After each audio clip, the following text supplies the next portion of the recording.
Hey, Pine Hills Academy, elementary and junior high, good to be with you. And also, good to be with you, Andrew. What's up, everybody?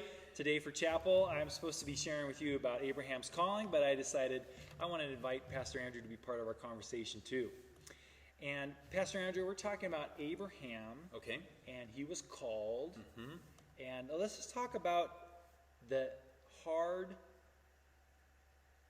it was hard for Abraham to answer this call. So Abraham he's home and he hears this voice from God, and it's this voice that says, leave your country and go. That must have been pretty hard. Let's talk about kind of how hard it was for Abraham. That's his name in chapter 12. It's hard because he's old, right? How old is he? 75. 75 years old. You just had a birthday. Do you mind sharing? I just had my 40th birthday about almost 2 weeks ago now. Dude, that's ancient. Right, kids? That's old. That's 40 years old. Extremely old. Have you bought your cane yet? I am still trying to pick one out. Pick one out? Yeah. Okay. Knowing Pastor Andrew, it'll be like ergonomic, it'll be like multiple function, it'll be pretty cool. Maybe the laser at the end. I do have a Theracane, but yes. Oh, that's right. That's cool. Right. They're nice. Things that you put on your back and kind of rub those hard to reach spots. Okay, so it's hard because he's old, and it's hard to leave your hometown. So I'm just curious, how many of you students out there, how many of you have had to move in your lifetime? Not all of you, but some of you have had to move. Have you ever had to move? Oh, yeah. Sure. It's kind of hard, isn't it? Oh, yeah. Finding a new home, new people, new friends. That's pretty hard. But you weren't 75. Obviously, you aren't 75 yet. But do you think it's harder to move when you're old or when you're young?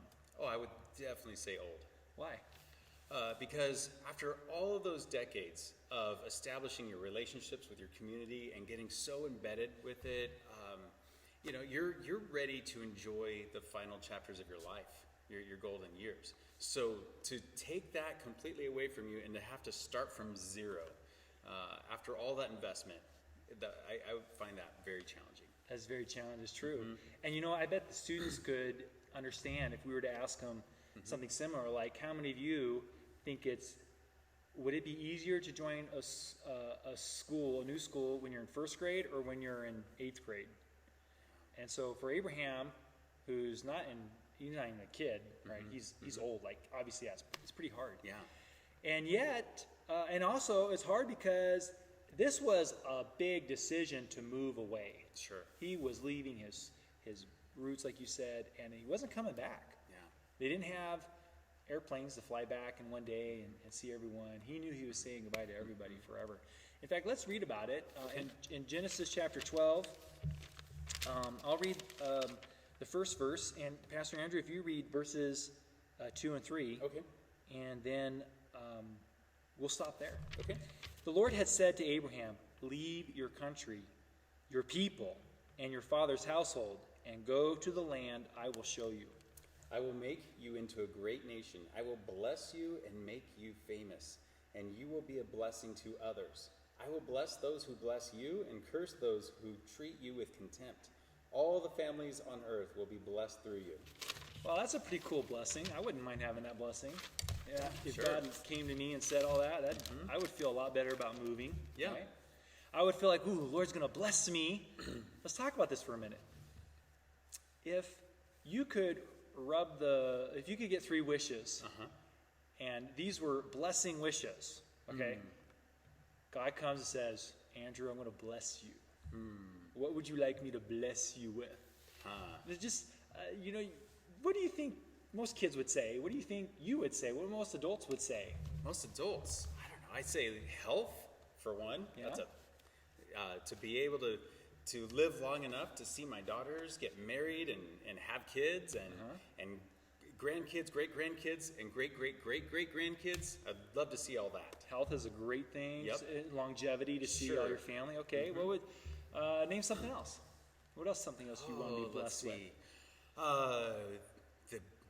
The ability, freedom. That would be one. Freedom in all kinds of areas. Financial freedom would be a big one. More time with my family would be the result of that.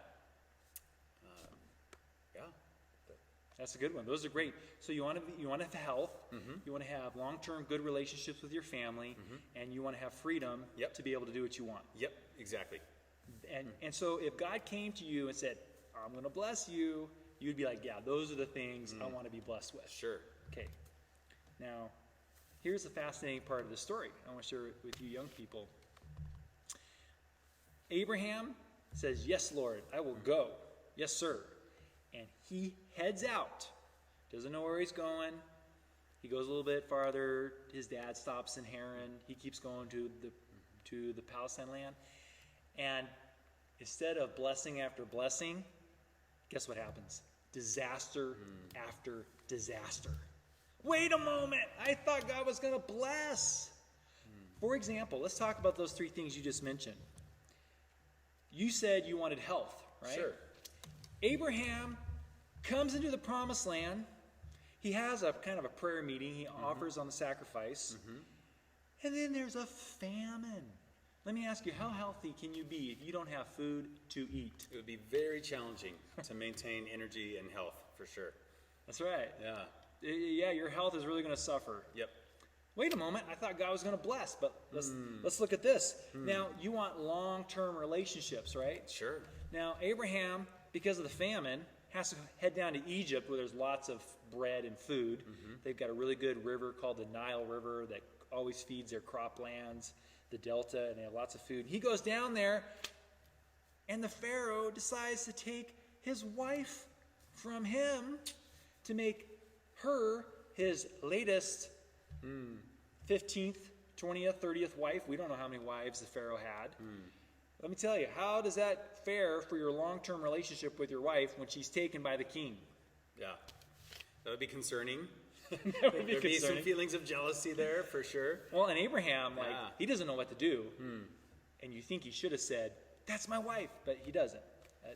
Now, Abraham, this doesn't feel like a blessing, but, he works through it, and God saves the king and gives the king a message. It says, hey, leave Sarai alone.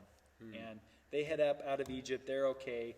But then a little later on, there's this war that his nephew is caught in, and Abraham's got to man up, and that's expensive.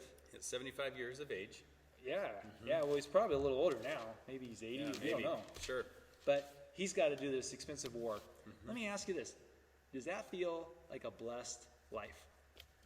Famines, wives almost being taken, having to go to war, all those things? I'm sure that is not what Abraham had expected or imagined when God was telling him he would bless him. I totally agree with you. I don't think he anticipated that. Sure. And I think, boys and girls and young students, I think there's a lot of us who think when we follow Jesus that it's going to be smooth sailing. It's going to be an easy Christian life. And when difficult things come along, because we try to live like a Christian, we try to answer the call, it falls apart. And we struggle. Let me give you an example. And maybe we could talk about a few stories. Let's get into some stories that might make it easier for the students to catch this concept. I remember when I was probably 16, 17, I was coal puttering. And coal puttering is where you go door to door and you sell books by Ellen White, cookbooks, books by Uncle Arthur. Maybe some of you have those blue books called Uncle Arthur's Bible Stories or the bedtime stories. And we would sell those. And I remember one time I knocked on this door. Now you gotta understand, all summer long, I had about 8 books I'd go to each door with. And some people would buy 1 book, 2, maybe once in a while they'd buy 4 books. But nobody ever bought all 8 books. So it was kind of a competition among all of us coal putters. We were like, hey, can you sell 8 books? Can you sell them all? Oh, that'd be so cool. Because that would be like $100. And whoever gives somebody at the door $100. One day, I knock on this door. This nice gentleman opens the door and says, can I help you? And I say, hi, my name's Jeff. I'm a student working through school. And instead of selling junk food and candy bars, we're doing something better. And I show him all these books. Well, immediately he says, hey, come on inside. So I go inside, I sit down. He's got a lovely wife, lovely kids, and he's looking through all the books, and he's all, oh wow, these are great, these are great. Well, he asked me this critical question. Well, actually, he said, where are you going to go to school? And I said, I'm going to go to Bakersfield Adventist Academy. He goes, Adventist? Are you Seventh-day Adventist? And I said, yes. And he did not like Seventh-day Adventist. I don't know what had happened. Maybe he had a bad experience or something. But he said, I don't want these books. He was going to buy all my books. I was so excited. I had my receipt out. I was ready to write it. He was so happy to help a student. But when he found out that I was a Seventh-day Adventist Christian, he said, you need to get out of my house right now. Oh. Ouch. I walked out, and I felt lower than a 1 cent dirty coin. I felt so low on the ground. I was discouraged. It was hard. And I sat down on a curb, and I was so discouraged. I said, Lord, here I'm answering the call. I'm trying to, do your work. And this guy got my hopes up, and then he just pummeled it on the ground. And I was discouraged. And I had to make a choice right then. Was I going to keep doing hard things, or was I going to give up? And I tell you, after a few minutes, I wanted to give up. In fact, I called my leader, the person who drove me around and dropped me off. I called him up, and I said, hey, can you pick me up? Well, God worked this out. He couldn't hear me on the radio. He wouldn't pick me up because he couldn't hear me. Yeah. And it was long enough for me to get my courage back. And I decided, you know what? I'm not going to let the devil win. I don't care how hard this is. I got to keep going. And so I did, man. I started knocking on more doors, and I kept running. And I tell you what, I sold every book that night. And at the very end, it was 9:30 at night. It was so late. And everybody was getting in the car. We were all heading home, and there was one house left. And I ran to that house, and there was another colporteur who was just about to get there, but I beat him to it. Oh, no. I knocked on the door, and I had the best story experience with this guy who's excited about the great controversy. He wanted to read this book by Ellen White. He was so excited about the Protestant Reformation, and I got to pray with him. And I thought, if I had been discouraged and given up, and said to myself, man, why did I do this hard thing for God? I would never have met that guy at the end and been able to pray with him. I think that's a really good lesson, because there's so many people who decide to be a Christian. It gets hard, they give up, and they never realize that the hard times is how God helps you become a better follower. Seems like the biggest blessings are on the other side of the hard stuff, and God safely takes us through the hard stuff to those big blessings. Yeah. Yeah. And I don't think you would be the better Christian without the hard times. Yeah. You just wouldn't be. Sure. It's what makes you a better, stronger, tougher Christian. And so many of us, I think, for example, have you ever talked to a young person who decides they're going to have devotions in the morning and read their Bible, and then suddenly they're so tired in the morning, like they can't even, it's like Satan tries to make them super tired, and they can't even do it? Sure. What do you tell them? Yeah. I give a handful of things. Number one, don't give up on it, because a few tired mornings, once you get past those, you'll have good mornings. Go to bed earlier. Eat an apple as soon as you wake up in the morning. There's all these little tricks in order to feel better, but persevere, because God will bless you, and you'll get used to it. The blessings are to come. What would you say to someone who said, I have a burden to pray for someone, but every time I pray for them and I talk to them about doing the right thing, maybe they have a friend who's making bad choices, and they're trying to help them make good choices, but every time they talk to them, it's not a good conversation, the person gets mad. What would you say to them? Again, I would say hang in there. I have friends that I wasn't seeing results for my prayers for them, sometimes up to 2-3+ years, and I've got friends that I've been praying for 10 years. So I'd say hang in there. That's right. Absolutely. And what about students here who maybe they're struggling with, they're trying to study really hard, and They feel the call. God's asked you to be the best student you can be, so you can do the best work for Him in the future. And so here they are, they're studying hard, and they get a terrible grade on a test. What do? They give up. Oh, this is terrible. I can't believe I'm following God and trying to do the right thing, and it all falls apart. Again, I would say, number one, you did not fail because you are not smart. You may have had a rough morning. Maybe your brain just wasn't working that well that day. But I would just say, hey, hang in there again.